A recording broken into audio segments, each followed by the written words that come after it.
Salut à tous, alors c'est Frédéric Delavie. Alors ce soir, je voulais vous faire une petite vidéo d'actualité pour vous parler des véritables enjeux qu'il y a derrière les prochaines élections présidentielles américaines qui auront lieu le 3 novembre 2020 et qui opposeront Donald Trump du parti républicain à Joe Biden du parti démocrate.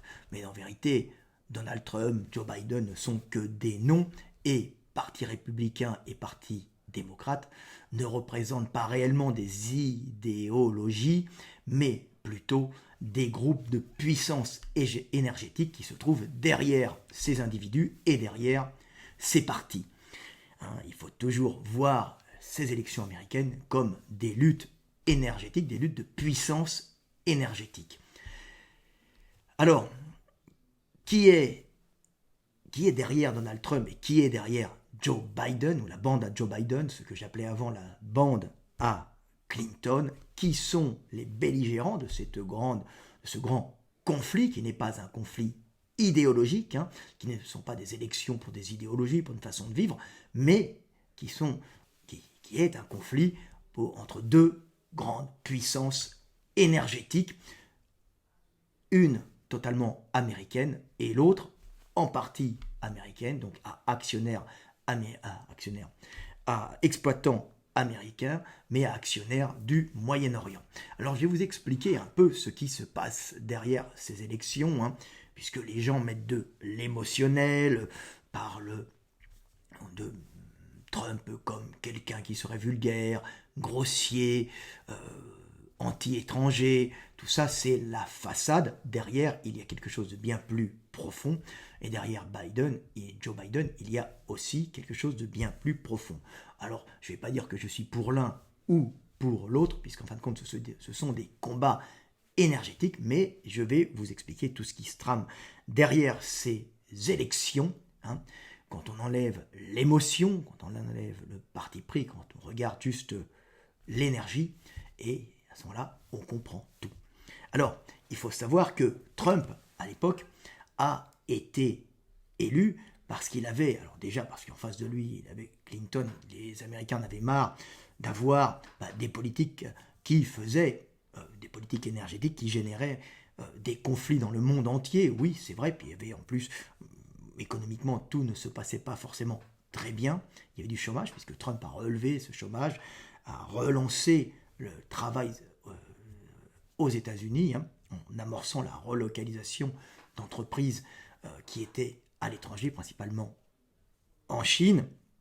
Mais derrière Trump, il y avait essentiellement, on va dire, les pétroles et les gaz de schiste. Alors ce sont les pétroles de roche principalement, puisque l'Amérique a est la première productrice de pétrole.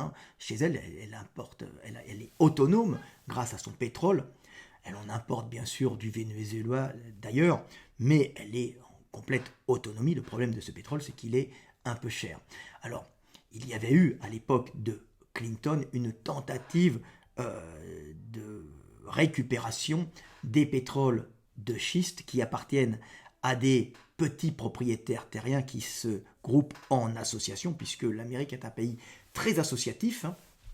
Donc ces petits pétroliers, ces petits pétroliers indépendants qui possèdent des petites parcelles de terrain ou des plus grandes, des fois, dans tout le centre des États-Unis, en montant jusqu'au nord, avaient financé les nouvelles technologies permettant la fragmentation des roches et l'utilisation d'un pétrole qui est plus coûteux, mais quand il n'était pas taxé. Alors je vais expliquer dans d'autres vidéos pourquoi l'Amérique à un certain moment avait facilité cette exploitation. C'était en vérité pour inonder le monde d'un pétrole qui faisait tomber le coût du pétrole et qui faisait tomber des concurrents russes, par exemple, qui étaient pour effondrer un pays qui allait commencer à repartir, à remonter, en partie. Alors c'est très complexe, mais c'est l'énergie. Donc, le problème, c'est que ces propriétaires, ce sont des propriétaires indépendants, et par rapport aux lois françaises où le sous-sol appartient à l'État et le terrain vous appartient. Hein. Vous avez des concessions, vous avez des autorisations de l'État d'utiliser votre sous-sol, mais le sous-sol en France appartient à l'État, alors que le terrain vous appartient aux États-Unis. Votre parcelle de terrain vous appartient et le sous-sol vous appartient aussi. Donc il est très dur de récupérer ce pétrole qui appartenait à un ensemble de petits propriétaires. Donc ces petits propriétaires avaient investi, avaient emprunté à Wall Street, avaient emprunté pour pouvoir financer ces exploitations qui, grâce aux baisses d'impôts, même quasiment au plus aucun impôt, rendaient ce pétrole concurrentiel, bien qu'il y ait un coût d'exploitation à l'époque assez élevé et que surtout il y ait eu un endettement de tous ces propriétaires. Ce qui s'est passé, c'est que les pétroles du Moyen-Orient qui appartiennent aux grosses familles du Moyen-Orient, qui sont actionnaires dans ces pétroles, mais dont les licences d'exploitation appartiennent principalement aux actionnaires de Wall Street, donc aux gros groupes américains qui détiennent les actions de ces entreprises qui ont les licences d'exploitation. Donc ce sont des millions de milliards de dollars, puisque ce sont les deux plus grandes puissances pétrolières du monde, le gaz de schiste, pétrole du Moyen-Orient, et on va rajouter les Russes, puisque tous ont beaucoup de pétrole aussi. Donc il y avait une concurrence entre les pétroles du Moyen-Orient et les gaz de schiste, mais les pétroles du Moyen-Orient avaient prévu, avec la bande à Clinton à l'époque, qui représente derrière les actionnaires de Wall Street, qui investissaient dans les sociétés qui ont une licence d'exploitation des pétroles du Moyen-Orient, avaient prévu de flouer, en fin de compte, de baiser, si l'on peut dire, les petits propriétaires des pétroles et des gaz de schiste qui avaient emprunté justement en poussant les Verts en Amérique en disant que le pétrole et le gaz de schiste c'est dégueulasse, mais oui, mais tous les pétroles en général c'est dégueulasse, c'est vrai que c'est dégueulasse, mais ils sont tous quasiment dégueulasses, pour faire remonter les impôts et à ce moment-là rendre ce pétrole peu rentable. Et comme les petits propriétaires avaient emprunté à Wall Street, ils se trouvaient ruinés et ils auraient dû revendre leur pétrole aux meilleurs acheteurs, c'est-à-dire au pétrole et au gaz du Moyen-Orient et à leurs actionnaires, surtout à leurs actionnaires, qui avaient prévu de récupérer comme ça les pétroles des petits propriétaires qui avaient été ruinés. Malheureusement, ça ne s'est pas passé comme ça, puisqu'il y avait Donald Trump qui était là. Donald Trump est passé aux élections contre toute attente, bien que les médias qui appartiennent en grande partie aux sociétés qui appartiennent en partie aux sociétés qui sont actionnaires dans les pétroles et les gaz conventionnels, actionnaires dans les exploitants des pétroles, qui ont les licences d'exploitation des pétroles et gaz du Moyen-Orient, pétroles et gaz du Moyen-Orient qui ont comme actionnaires du terrain les familles qui sont là-bas, puisque les actionnaires c'est eux, mais c'est les licences d'exploitation qui appartiennent à Wall Street, donc à tous ces gros groupes.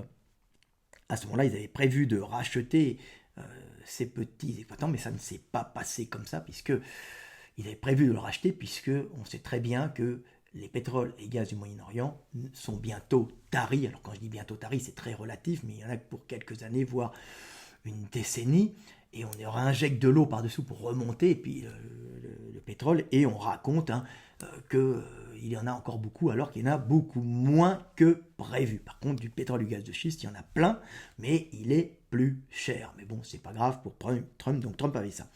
Il se trouve qu'à l'époque, les Russes avaient comme intérêt commun de clouer tous ces pétroles et gaz du Moyen-Orient, parce que ces pétroles et ces gaz du Moyen-Orient ont comme clientèle, la même clientèle que la Russie, c'est-à-dire l'Europe, vendant leur pétrole et leur gaz à l'Europe.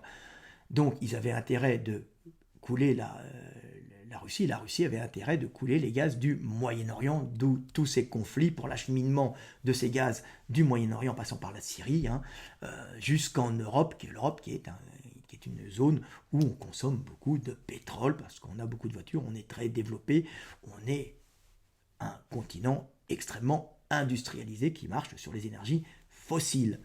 Donc il y avait une lutte Russie, pétrole du Moyen-Orient, pour essayer d'avoir le marché. Ils avaient des intérêts, ils mangent au même râtelier, donc l'un gêne l'autre, l'autre gêne l'un. Donc il y a une guerre, il y a des guerres en Syrie, hein, puisque les Russes essayent d'empêcher le passage du pétrole du Moyen-Orient pour augmenter les coûts vers l'Europe. Et l'Europe, de son côté, et l'Europe et l'Amérique, et le pétrole et le gaz du Moyen-Orient essayent justement d'empêcher la Russie, de les bloquer, mais elle essaye aussi de prendre leur pétrole par ailleurs et d'avoir des marchés ailleurs en leur bloquant l'Iran et tout. L'Iran qui appartient en vérité au pétrole, au niveau du pétrole, à la Russie. Donc la Russie était avec les gaz et les pétroles de schiste qui étaient derrière Trump, qui eux sentaient qu'ils allaient être ruinés. Donc c'est pour ça qu'on dit que les Russes ont appuyé Trump. Ils ont bien sûr appuyé par les réseaux sociaux, mais c'était pas voulu par Trump.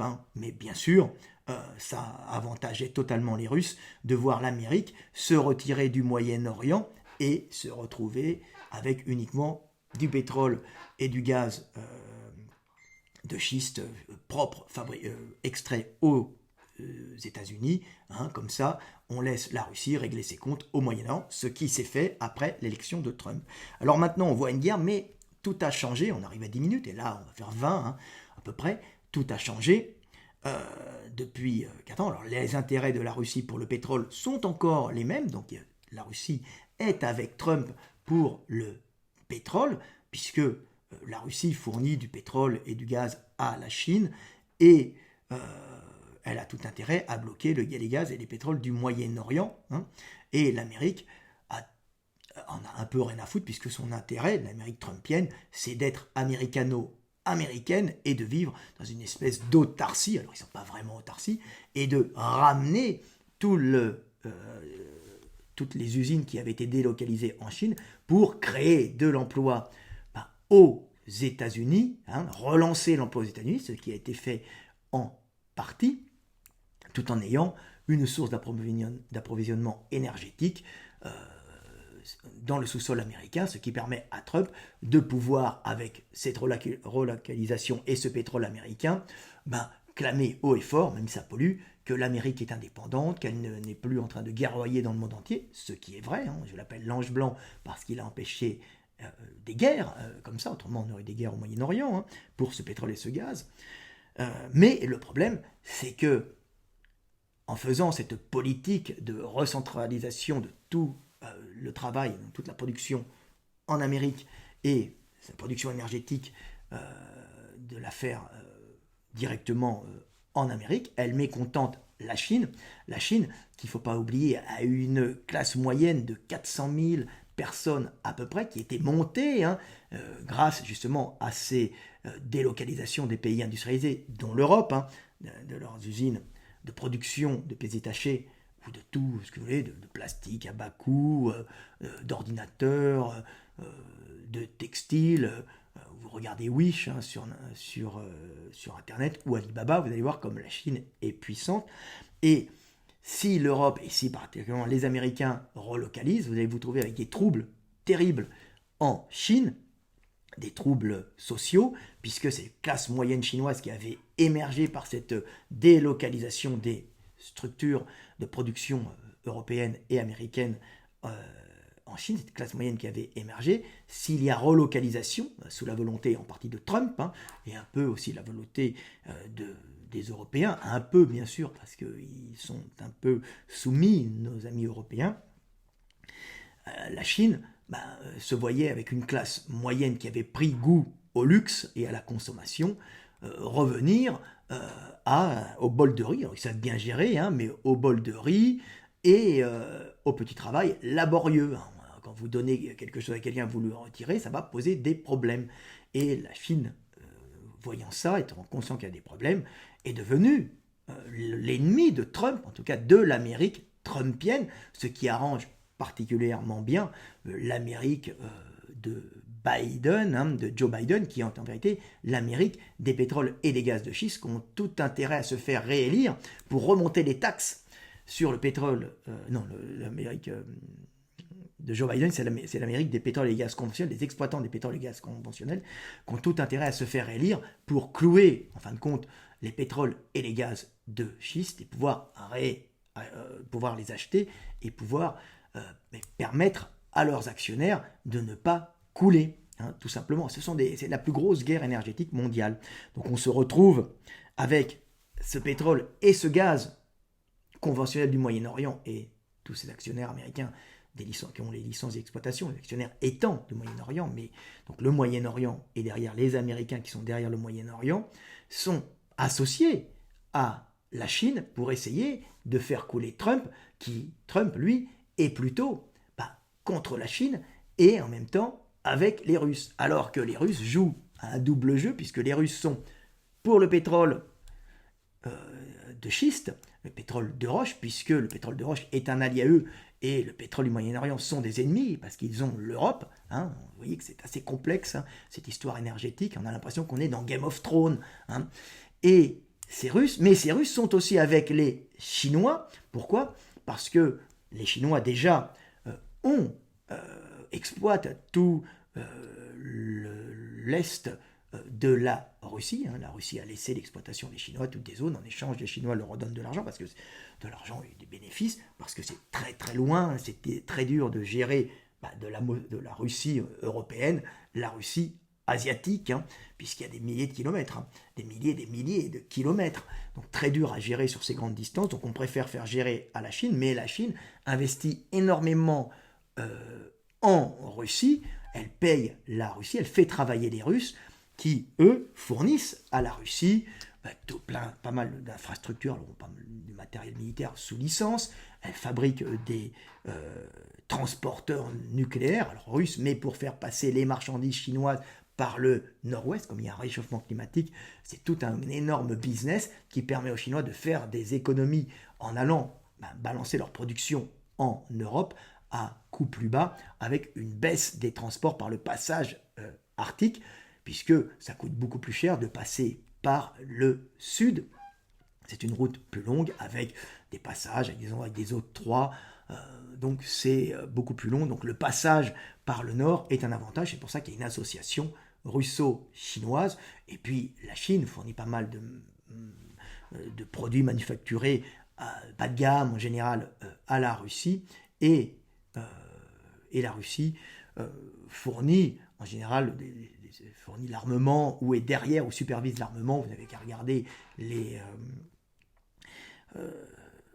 porte-avions chinois, qui ne sont que des copies des porte-avions russes, et les tankers chinois, en vérité, ce sont en réalité des constructions, on va dire, c'est chinois, mais derrière le nucléaire, c'est de la construction russe.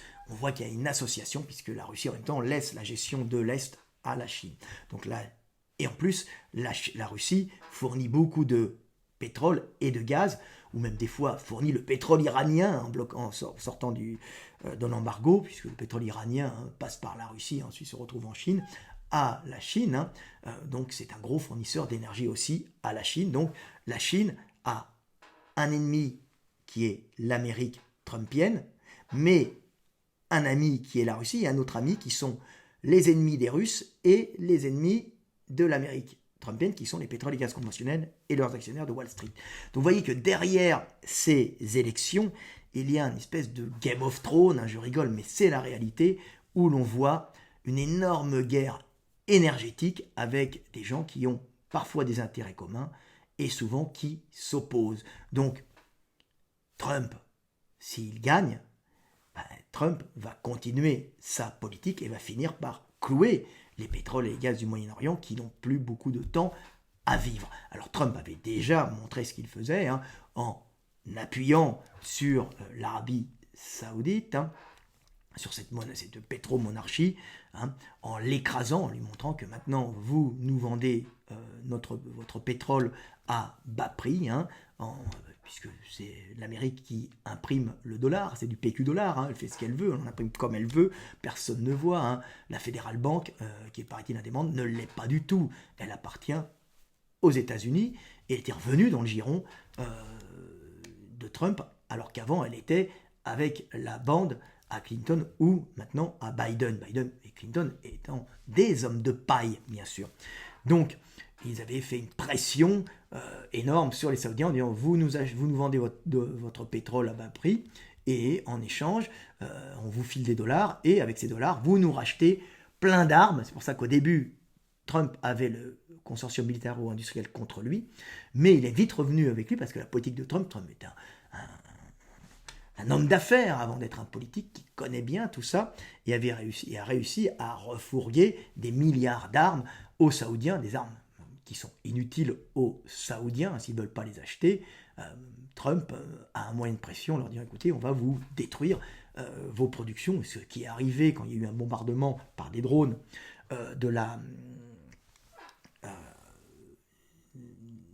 des pétroles, des raffineries saoudiennes, c'est en réalité un coup de main trumpien pour montrer aux Saoudiens qu'ils doivent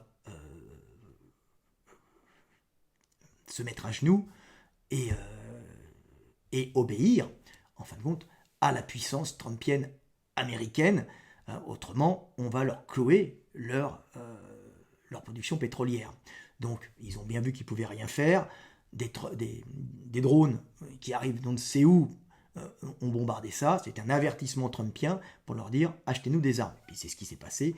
Ils ont acheté des milliards et des milliards en armement inutile, des armements avec des puces à l'intérieur qu'ils ne peuvent pas utiliser puisque ce sont des officiers américains qui gèrent tout ça. Ils sont derrière. Et puis si leurs avions qui valent une fortune, qui vendent aux Saoudiens, d'un seul coup les Saoudiens se retrouvent à essayer de combattre les Américains, pouf, on appuie sur un bouton et les logiciels à l'intérieur des avions s'éteignent et il y aura impossibilité d'utiliser toutes ces armes. Donc voilà ce qui s'est passé à peu près. Donc c'est ce que j'avais prévu. Tous les gens qui me suivent sur Internet savent que j'ai prévu tout ça. J'avais expliqué qu'il allait taper sur l'épaule du prince saoudien en lui disant maintenant mon gars tu vas m'acheter des armes et tu fermes ta gueule avec les dollars, le PQ dollar, et si tu veux pas on te fait des bombardements. C'est ce qui s'est passé, je l'ai dit avant que ça arrive, c'est arrivé, j'ai dit qu'il allait humilier les Saoudiens en leur tapant sur l'épaule et en leur faisant acheter des milliers d'armes. Ceux qui me suivent le savent. J'ai aussi dit que le conflit avec la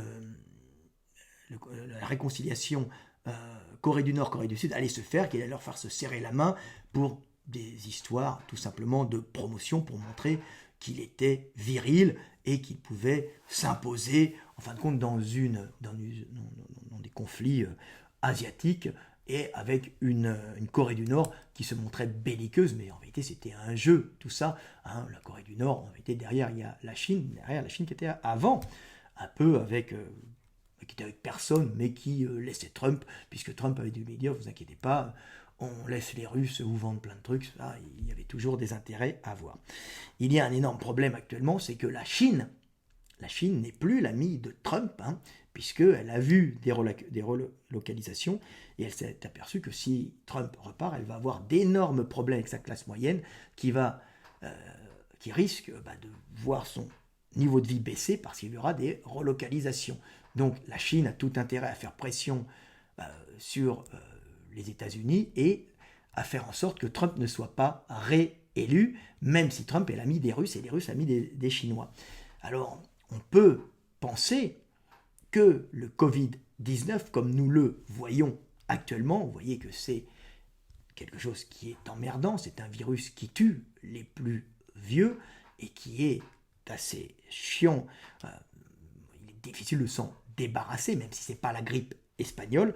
Ce virus, ou cette panique du virus, est amplifiée par les Chinois qui ont fait des blocages, qui ont montré des scènes de panique partout, et qui ont montré qu'ils étaient capables de bloquer complètement leur économie, et en bloquant leur économie, d'entraîner de graves troubles dans tous les pays occidentaux, en faisant une pénurie de pièces détachées en tout genre, et en montrant justement la vulnérabilité économique à la Chine, et en leur montrant que si vous voulez délocaliser, on peut vous bloquer l'économie mondialement et vous couler économiquement. Nous les Chinois, nous sommes capables, avec nos petites mains bien organisées, de ne plus vous envoyer de pièces détachées, de faire un blocus mondial et de vous couler, même si nous en prenons plein la gueule, nous sommes capables de survivre et de vous montrer par là que vous êtes dépendant de nos petites mains et que si vous nous emmerdez, on peut vous couler en arrêtant de vous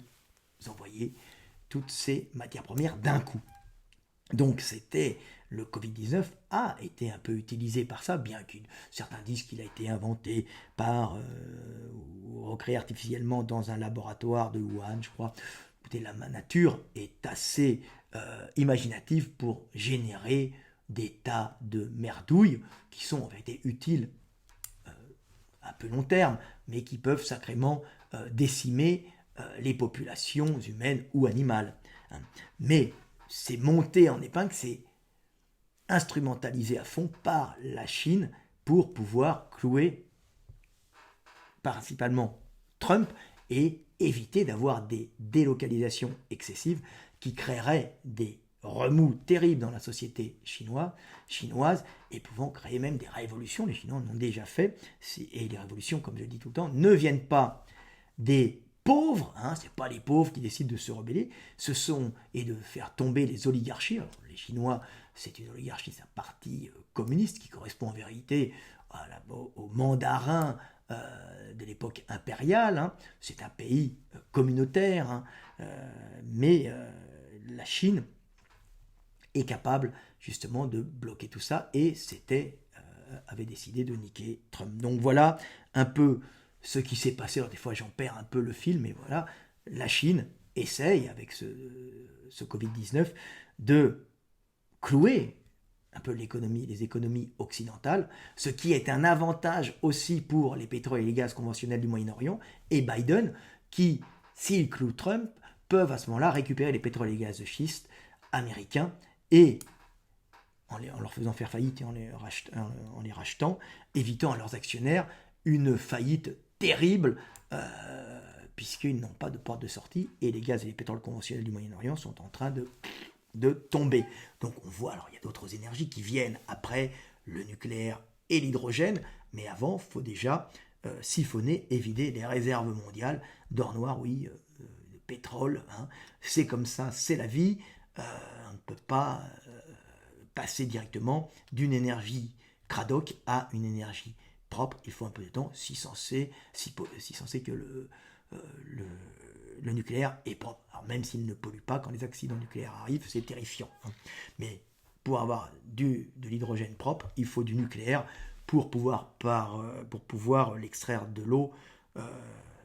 C'est grâce à l'énergie fournie par le nucléaire. Hein. Donc c'est le gros problème de l'hydrogène, c'est qu'elle coûte très cher à extraire, même si l'hydrogène peut remplacer le pétrole. Hein. Ce n'est pas de l'énergie électrique, hein, c'est de l'énergie qu'on peut emmener dans des réservoirs, ce qui facilite la vie de tout le monde. Voilà ce que j'avais à dire. Donc on voit que la Chine et les pétroles et les gaz du Moyen-Orient sont associés pour couler Trump, et comme ça on va lui mettre sur le dos la mauvaise gestion du Covid-19 et comme ça on fera oublier aux Américains. Alors, ils essayent de remonter ça, hein, parce que mauvaise gestion, il n'y a pas plus mauvaise gestion du Covid-19 aux États-Unis qu'il ne l'est en France ou ailleurs. Mais ils vont essayer de lui mettre ça sur la tête, ne pouvant pas dire qu'il a cloué l'Amérique au niveau économique, puisque l'Amérique était remontée économiquement avec beaucoup plus de travail, moins de chômage. Hein. Mais pour ça, il faut essayer de le démonter. Alors, le Covid-19 est parfait pour ça. C'est pour ça qu'on vous remonte le Covid-19, on vous en parle en permanence. Pourquoi ? Parce que les médias appartiennent aux grosses sociétés qui détiennent ces énergies et ces pétroles fossiles du Moyen-Orient, ces pétroles conventionnels du Moyen-Orient, bien sûr. Et c'est pour ça que dans les sondages actuels, hein, ce sont les sondages qui vous disent aux États-Unis que Trump est mal barré. Alors il est peut-être mal barré, j'en sais rien, je ne suis pas sur place, mais visiblement, quand on voit des meetings de Trump, ils sont remplis, hein, et quand on voit des meetings de Biden, il n'y a pas beaucoup de monde. Donc tout ça, c'est un jeu médiatique pour essayer de montrer aux Américains qu'on est celui pour qui le groupe va voter majoritairement. L'homme étant un animal social, en général, il ne vote pas. Alors les Américains sont pragmatiques, ils votent pour celui qui lui remplisse la gamelle, qui lui mette des saucisses sur son barbecue, qui lui remplisse de gallons d'essence son réservoir d'auto. Ça, c'est la base. Mais l'homme étant un animal grégaire, un animal social, et ne pouvant vivre qu'intégrer un groupe, sa grande peur c'est d'être exclu. Donc le but c'est de montrer que celui pour qui tout le monde va voter, c'est truc, machin ou un tel, parce que les gens voteront à ce moment-là pour lui, pas parce qu'ils ont la conviction que ce qu'il fait est bien, mais par peur d'être rejeté du groupe en votant le le candidat minoritaire, donc qui est minoritairement aimé, en étant par là rejeté, même s'ils ont la sensation que ce candidat est peut-être meilleur. Alors beaucoup voteront pour le candidat qui est, paraît-il, majoritairement aimé par la population, même si au fond d'eux, ils sentent que c'est pas bon. Ça, c'est typiquement humain, et c'est pour ça que les médias jouent là-dessus et essayent aux États-Unis de dire que Trump, personne ne l'aime, personne ne vote pour lui. C'est de bonne guerre, parce que c'est une connaissance très profonde de la psychologie humaine. Donc ça se passe tout le temps comme ça. Les médias ne vous disent pas la vérité sur les élections. Ils sont instrumentalisés pour faire gagner ceux qui les financent, tout simplement, en disant que machin va être élu ou que truc va être élu, tout simplement. C'est pas montrer ce que va faire machin ou ce que va faire truc.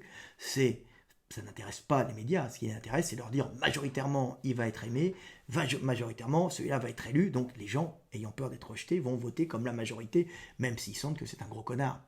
La peur d'être rejeté du groupe, l'homme est un animal social, il donnera sa voix à celui dont il croit que la majorité va voter pour lui, même s'il le trouve bidon.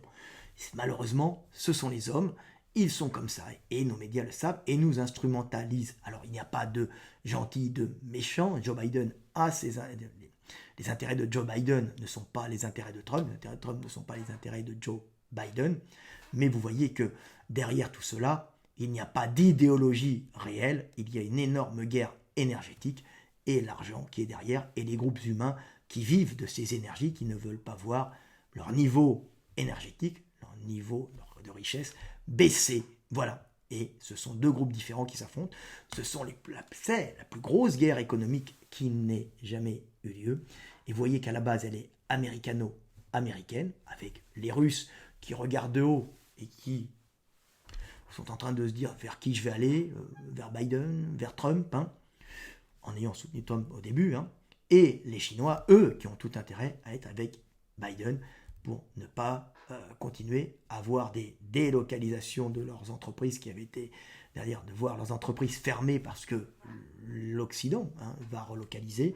Donc ils ont tout intérêt à ne pas appuyer Trump et à faire monter en sauce ce Covid. Et tout le monde a intérêt, à part Trump, à faire monter en sauce ce Covid pour casser Trump. Vous voyez que tout est lié, ce qui ne veut pas dire que ce n'est pas un virus dangereux, mais ce qu'il faut savoir, c'est qu'il faut...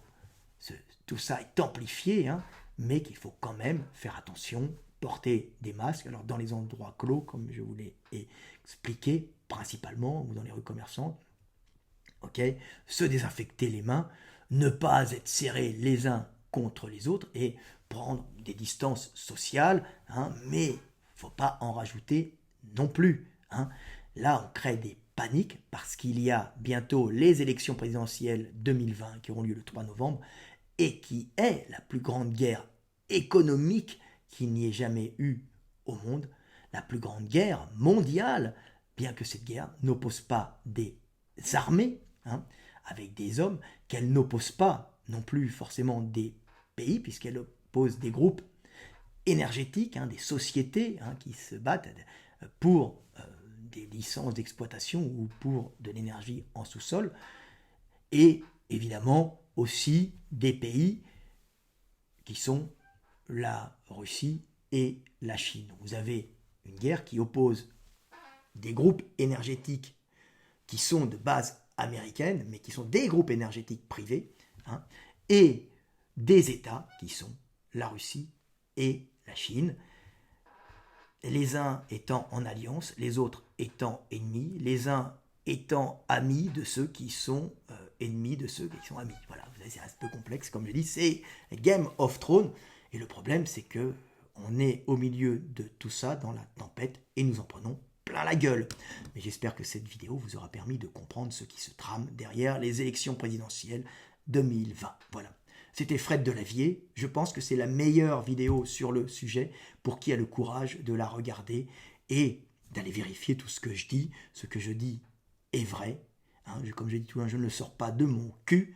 Et si vous voulez comprendre le monde, regardez les flux énergétiques et les intérêts énergétiques des individus et des nations, et vous comprendrez ce qui se passe. Vous enlevez tout l'émotionnel, gardez les flux énergétiques et les intérêts énergétique et vous comprendrez comment fonctionne le monde.